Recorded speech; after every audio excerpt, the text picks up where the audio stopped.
Hello दोस्तों, मेरी नई कहानी में पुनः आप लोगों का स्वागत है।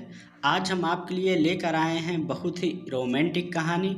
आइए कहानी शुरू करते हैं। सुबह के गर्म चाय के साथ श्वेता का ऐलान, आज प्रणव तुम मुझे ऑफिस से पिकअप करोगे, भूलना मत। मैं माँ को याद दिलाने को कह दूंगी। नहीं भूलूंगा मैं, समझी।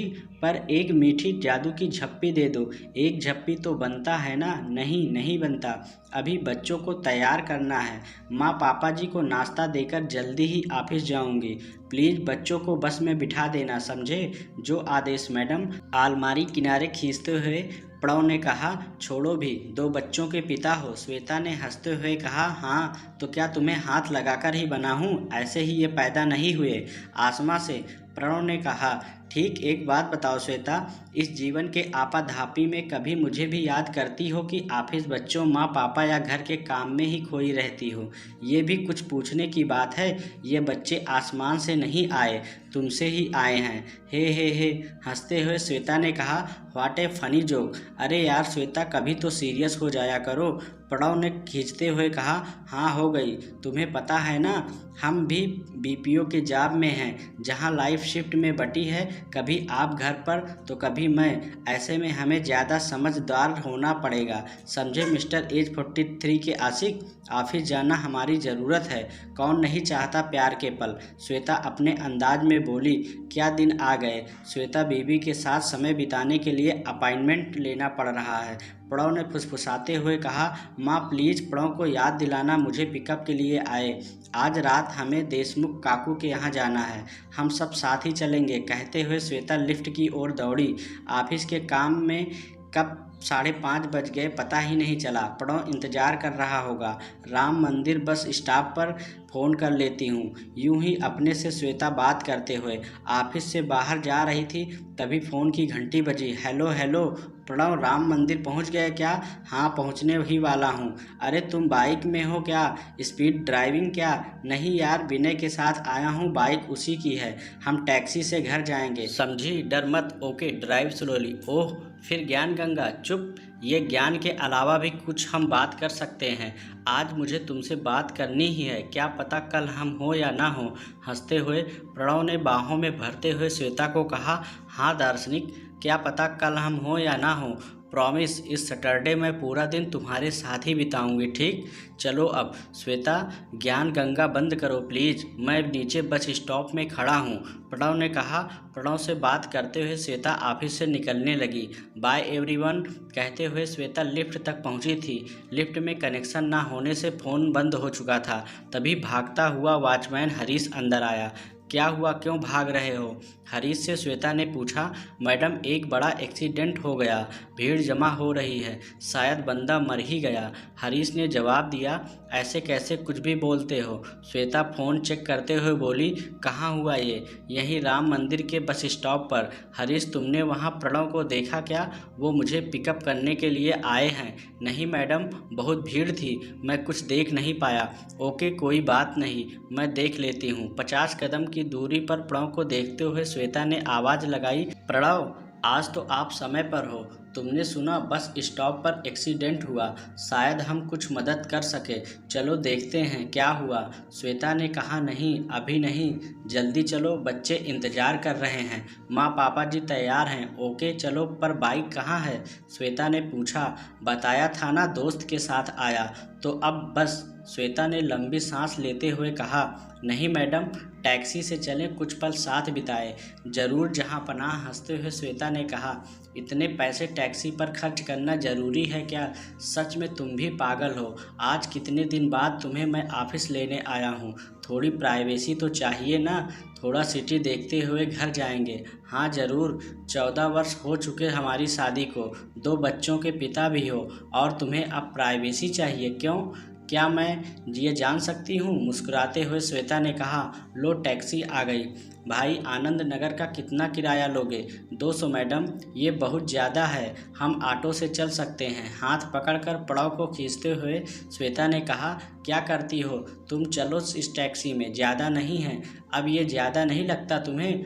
और यदि मैं एक ड्रेस ले लूँ तब तुम कहते हो खर्च करती हो, बस कठिन है तुम्हारे साथ। अब कितना बोलोगी यार, चुप हो जाओ। मतलब क्या? मतलब वो टैक्सी वाला तुम्हें ही घूर रहा है तो मैं क्या उससे डरती हूँ? पागल हो तुम प्रणव, तुम बार बार पीछे क्यों देख रहे हो? 200 रुपये है ना, वो दे देंगे, समझे? श्वेता ने टोकते हुए टैक्सी वाले को कहा। नहीं मैडम, ऐसा नहीं, मैं सिर्फ इसलिए देख रहा था कि आप किससे बात कर रही हो। टैक्सी वाले ने धीरे से कहा। क्यों तुम फुसफुसा रहे हो? क्या तुमने जोड़ा नहीं देखा? श्वेता जरा झल्लाते हुए बोली। क्या देख रहे हो प्रणव? तुम इसे कुछ कहते क्यों नहीं? चुप क्यों बैठे हो? तुम्हें ही देख रहा हूँ। तुम्हें पगली, तुम बहुत खूबसूरत दिख रही हो। वो तो मैं हूँ, पर प्रणव तुम चुप क्यों हो? कहते क्यों नहीं उसे कुछ? अब कुछ नहीं कहना, बस तुम्हें देख लेता हूँ। तुम पागल हो गए हो। मैडम, आनंद नगर आ गया, किस सोसाइटी में ले चलूँ? यहीं सन सिटी में। तुझे पीछे देखने को मना किया ना? ऐसा देखता मानो मुझे खा जाएगा। मैं कोई भूत नहीं, आंखें छोटी कर आगे देख। श्वेता ने टैक्सी वाले को फिर कहा। हाँ प्रणव, क्या बात कर रहे थे?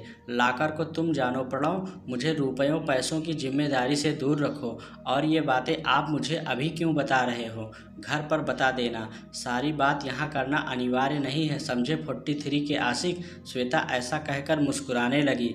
मैडम, सन सिटी आ गए, टैक्सी वाले ने कहा। हाँ बस यहीं रुकिए प्लीज़, अभी काफ़ी भीड़ है गेट पर। क्यों प्रणव, लगता है यहाँ भी कुछ हो गया? कहते हुए श्वेता टैक्सी से नीचे उतरी। प्रणव, 200 रुपये टैक्सी वाले को देना प्लीज़, यह कहकर आगे बढ़ी।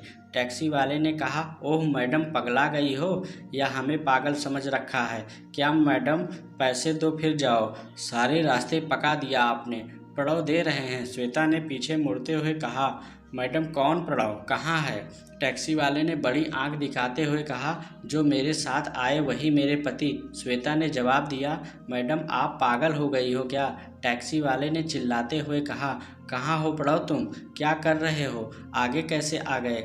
मैंने तुम्हें पैसे देने को कहा, दिया क्या?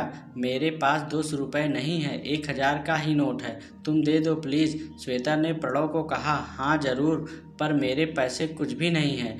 आप भी प्रणव, मैं ऊपर से रुपए लेकर आई, श्वेता ने टैक्सी वाले को कहा। तुम्हें आज घर साथ लाने का वादा था, बस इसलिए आ गई, समझी? पता है वो पागल टैक्सी वाला मुझे उल्टा सीधा बोल रहा है। चलो लिफ्ट चालू करो। क्या प्रणव, कुछ तो करो, बस यूं ही देख रहे हो, मुझे चिढ़ हो रही है। टैक्सी पर भी तुम मुझे देख रहे थे। वो टैक्सी वाला मुझे सनकी समझ रहा था, तब भी तुमने उसे कुछ नहीं कहा, बस हंस रहे हो। चलो जल्दी से उसके पैसे दे देती हूँ, बाहर चलो लिफ्ट से, श्वेता ने कहा। ये इतनी भीड़ क्यों है फ्लोर में? आज कुछ हो गया क्या? अपने से बातें करती हुई श्वेता लिफ्ट से निकली। ये भीड़ क्यों है? श्वेता आ गई, अपने से ही बात कर रही थी। लगता है शौक लगा है, कुछ लोग बोलने लगे। तभी माँ, क्या हुआ? आप क्यों रो रही हो? पापा जी, आप बच्चों क्यों रो रहे हो? क्या हुआ, कुछ बोलते क्यों नहीं? प्रणव, तुम कहाँ गए? जल्दी आओ, इन्हें देखो, ये क्यों रो रहे हैं? प्रणव, प्रणव, श्वेता आवाज़ लगाने लगी। श्वेता से लिपट माँ रोने लगी। क्या हुआ माँ, सब ठीक है ना? नहीं बेटा, कुछ ठीक नहीं, हमारा सब कुछ ख़त्म हो गया। माँ, ये क्या कह रही हो? ये ज़मीन पर कौन है? ये भीड़ क्यों है? पापा, आप कुछ बोलते क्यों नहीं? बेटा श्वेता सुनो, वो जो सामने शरीर रखा है वही प्रणव है। नहीं, आप पागल हो गए हो? पापा जी, आप सब इसलिए रो रहे हो? प्रणव तो मेरे साथ आया अभी, टैक्सी में मेरे साथ, लिफ्ट में मेरे साथ, ये देखो, मैं अभी बुलाती हूँ। प्रणव, प्रणव, मैं आवाज़ दे रही हूँ तुम्हें, देखो यहाँ क्या हुआ। माँ, तुम तो मानोगी ना? बच्चों तुम मत रो, ये प्रणव नहीं है, श्वेता विश्वास के साथ बोली।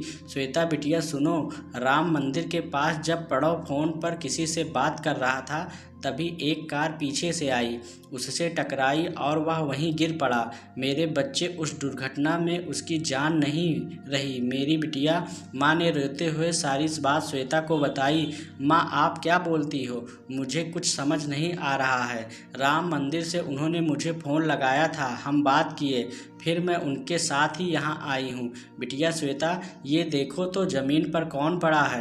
प्रणव, तुम्हारा प्रणव। माँ ने रोते हुए श्वेता को कहा। उठो, ये क्या नया ड्रामा है? उठो। प्रणव प्रणव, तुम कुछ बोलते क्यों नहीं हो? अभी तुम मेरे साथ आए हो ना, बताओ ना प्रणव। श्वेता रोते बिलखते हुए बॉडी को हिलाने लगी। तभी टैक्सी वाला ऊपर आया। मैडम, मेरे 200 रुपये प्लीज़ दे दो। श्वेता दौड़ कर आई, हाथ पकड़कर टैक्सी वाले को कहा, माँ तुम इससे पूछ लो, हम दोनों साथ आए हैं। अच्छा हुआ भैया तुम ऊपर आ गए।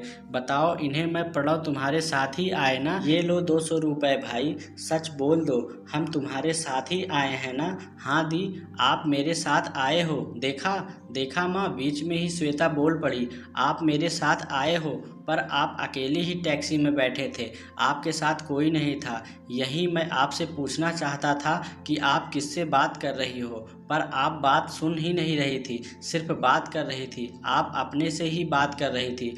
तुम झूठ बोलते हो। प्रणव मेरे साथ आए, आप लोग समझते क्यों नहीं? ये देखो, उसने मुझे गिफ्ट भी दिया। लाल गुलाब पर्स से निकालकर श्वेता ने दिखाया। सबकी आंखें खुली रह गई। वही लाल गुलाब हाथ में लिए प्रणव दुर्घटना स्थल पर पड़ा था। तुम सही कह रही हो बिटिया, मैं समझ गया। प्रणव तेरे ही साथ घर आया, राम मंदिर के पास वो खड़ा था। आज उसने वादा जो किया था, तुझे लेकर ही घर आएगा, उसने वादा निभाया। श्वेता, पापा ने रोते हुए गुलाब को हाथ में लेते हुए कहा, बेटा उसने वादा तो निभाया, उसकी आत्मा तुम्हें साथ ले आई बेटा, सिर्फ तुम ही उसे देख पाई। ये लाल गुलाब उसके बॉडी के साथ मिले।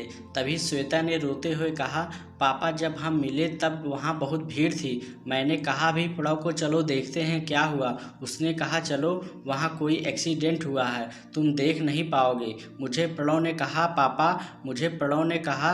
ये कहकर श्वेता के आंखों से अश्रुधारा बहने लगे। वहाँ उपस्थित सभी लोग इस घटना से अचंभित थे, साथ ही अनोखे प्यार के गवाह भी बन गए। तो दोस्तों, आपको यह कहानी कैसी लगी हमें कमेंट बॉक्स में ज़रूर बताना। अगर आप नए हैं तो वीडियो को लाइक और चैनल को सब्सक्राइब ज़रूर करना। धन्यवाद।